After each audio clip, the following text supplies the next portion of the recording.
Dead Effect is an interesting tale. Dead Effect 1 was a mobile game that eventually got ported to PC, and it was a decent port. I wouldn't say it was a great game, but I also wouldn't say it was a bad game.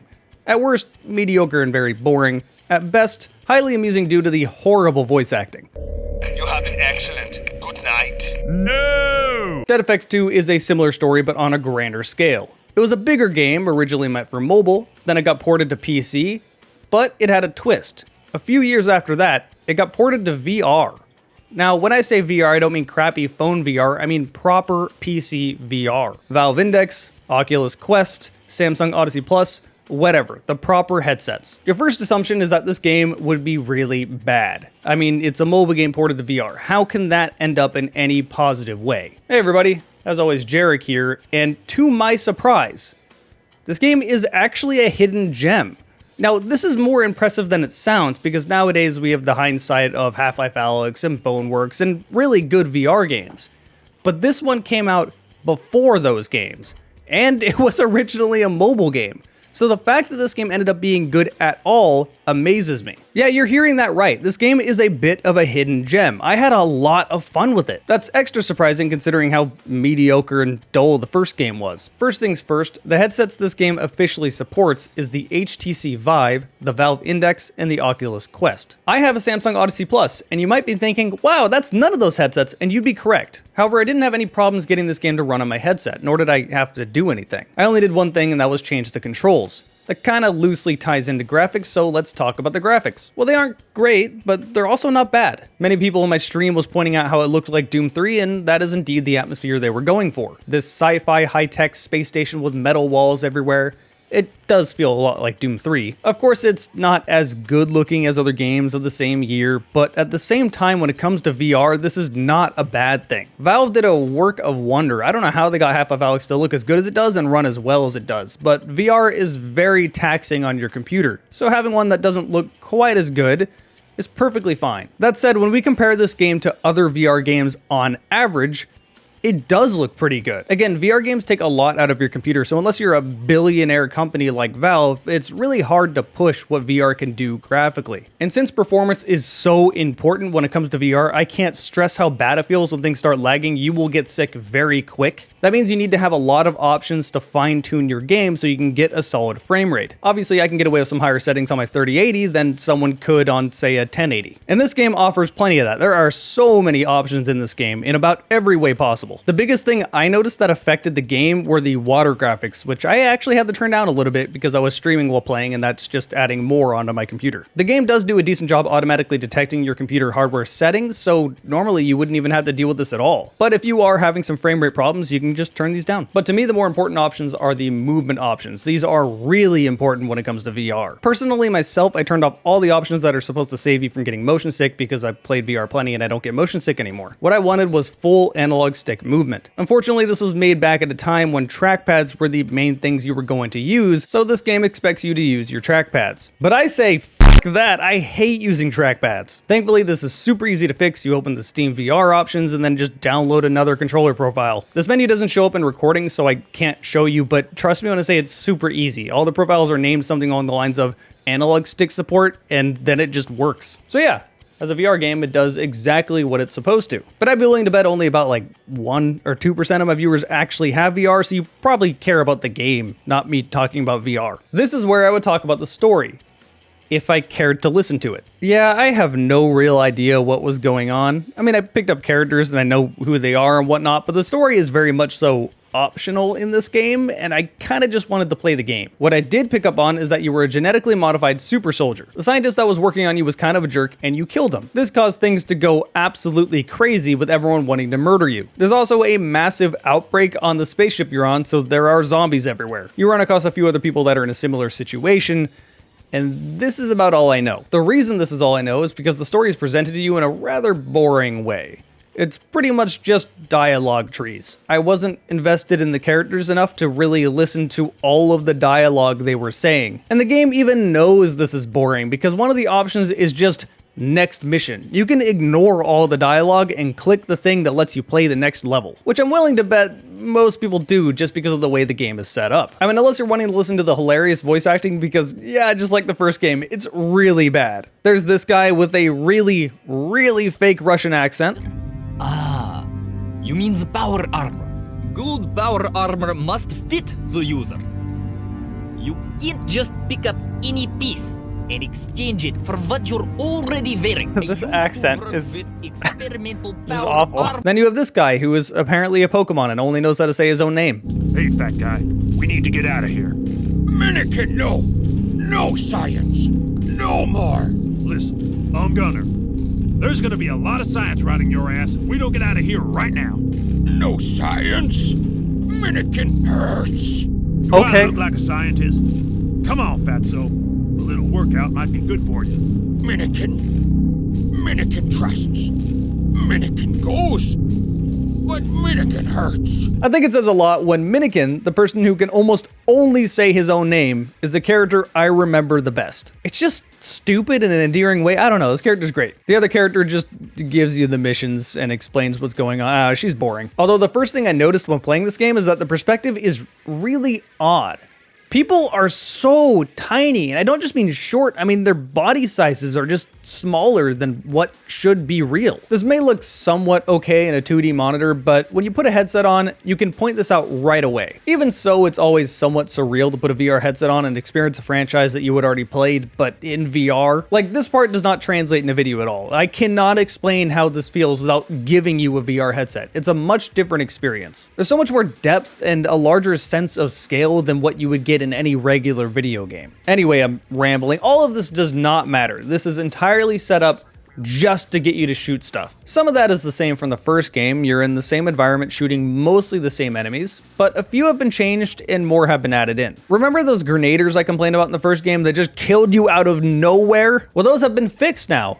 Thank God. When they throw grenades, they no longer blow up on impact. They land on the ground and give you time to react to them before they explode. They're a little hard to see, but they have an audio cue, so this is a huge improvement. Although their suicide attack now blows up on impact instead of giving you a chance to react to that if you turn around and one's right in front of you, but you can still avoid that. I mean, you should be able to see them coming. So yeah, good job, you fixed the most problematic enemy from the first game. But we also got new enemies. There's a dog-like enemy that they call a Brog, and this is just Doom 3 Pinky. These enemies are pretty fun to fight, so I don't mind them existing. But the other new faction of enemy types is a much bigger deal.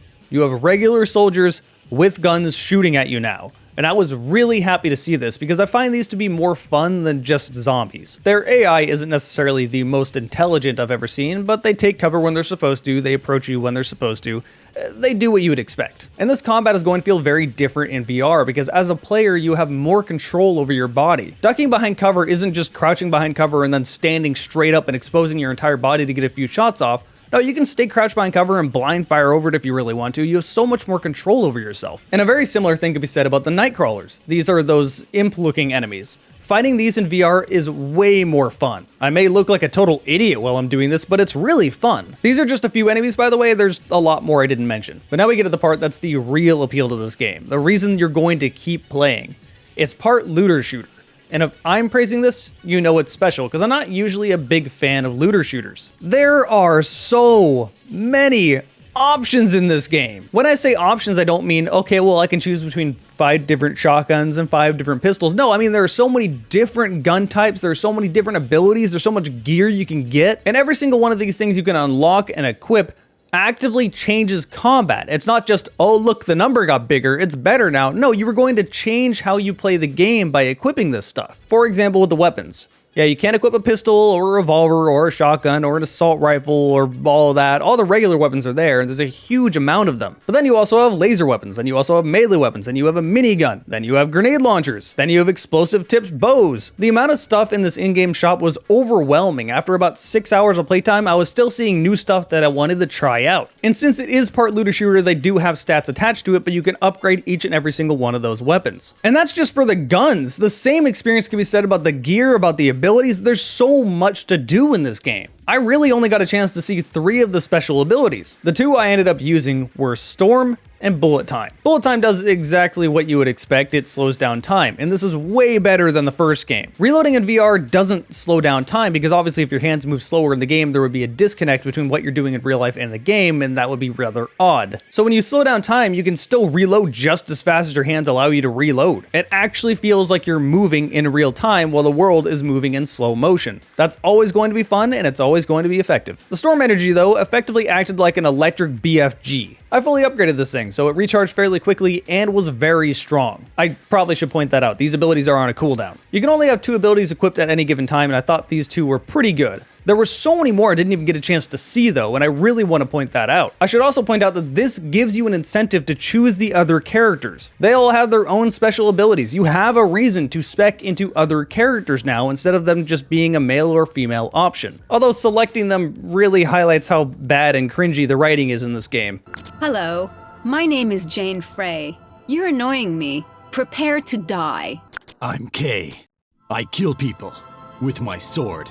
Like every weeb in high school that thinks they sound cool, that's what they sound like.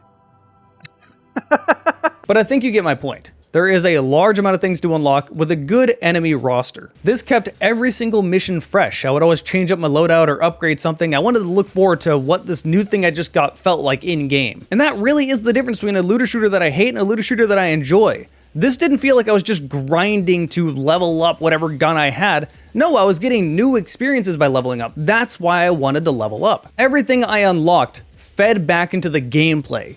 It made the first-person shooter aspect the core element of the game. Everything worked within you using your abilities and guns. And that's what I like. So let's talk about that. How do you as a player actually play the game? For the most part, controlling your character plays like other VR titles. The grip button on your controllers is toggle and allows you to pick up your weapons as you please. The holstering system is something that I'm actually very happy with. Now, as cool as Boneworks is, sometimes holstering stuff just didn't work and you drop it. In this game, I never had that problem. You cannot drop your weapons, nor do you even really have a body. The holsters are just kind of these glowing squares if you look down. You have 1 holster over your back for 2-handed weapons, 2 holsters on each leg for pistols and melee weapons, and 2 holsters on your chest, 1 for grenades and 1 for a smaller weapon. Then below that, you have your ammo belt. If I'm holding a 2-handed weapon and I say I want to swap to my pistol, I could release it over my shoulder, reach down and pick up my pistol, or I could just reach down with my assault rifle in my hand, grab my pistol, and that will automatically put my AR on my back, and now I have my pistol. Yeah, it's unrealistic, but it's way more convenient. There's also 2 methods of reloading you can choose from. Now, I immediately thought that full-on manual reloading is the cooler way to go, you know, having to eject the magazine, grab a new one, put it in your gun.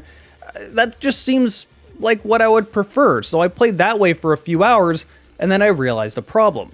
When you're dual wielding, you have to stop dual wielding to reload. And then I looked at the other option. The other option to reload is that once your gun is empty, or you push the button to drop the magazine, you put your gun near that ammo belt and it automatically reloads for you. Typically, I would not prefer this, but with reloading, this makes it so much easier. And I'm so glad I figured this out when I did, because I figured this out while I had a double barrel shotgun and a sword and was fighting faster enemies. This just made the encounter way more fun. This game definitely embraces the more arcadey style of first-person shooters, and it's really enjoyable. But there's one more thing I neglected to mention. There's co-op with up to 3 people. I haven't got a chance to try this yet, but it's definitely something I want to do. On top of that, there are so many other modes. I didn't even get a chance to beat the game. I have to manage to make 1 video every single week, and when I start my work week on Monday, and I have to get a video done by Friday morning, I have a pretty limited amount of time to do that. I played 6.5 hours of this game, and I think I still have like 3 more hours till I beat the campaign. There's a lot of content here, but there's also way more side missions to do. You have side missions you can choose at any time. You have survival modes like survival and biohazard, and other ones I'm forgetting off the top of my head. There is so much more content here that I ever assumed I was going to get into. It actually caught me off guard just how much better the second game is from the first game, because I saw opinions all over the place. Some people hated the second game but loved the first game. Some people were really bored by the second game. Some people loved the second game, hated the first one. I didn't know what to make of it until I tried it myself. In the case of VR, this is actually one of the most fun VR games I've ever played. I wouldn't put it in the tier up there with Half-Life Alyx and Boneworks. I'd probably put it in the tier just below it, the for fun tier with, say, Zero Caliber. Needless to say, this game is certainly a hidden gem, and I really enjoyed my time with it. If you have VR or you're thinking about getting VR, this is definitely a game to pick up. I also guarantee you I've forgotten some things. Like I said, there's a lot of content in this game. But that should be everything I wanted to say. I'd like to thank everyone that joined me over on Twitch and hung out while I was streaming this game. My Twitch is twitch.tv/JarekTheGamingDragon. If you subscribe on Twitch, you get to see my videos ahead of time. But even if you don't and you just watch me on YouTube, that's fine too. I really appreciate it. Thank all you guys for watching, and I'll see you next time.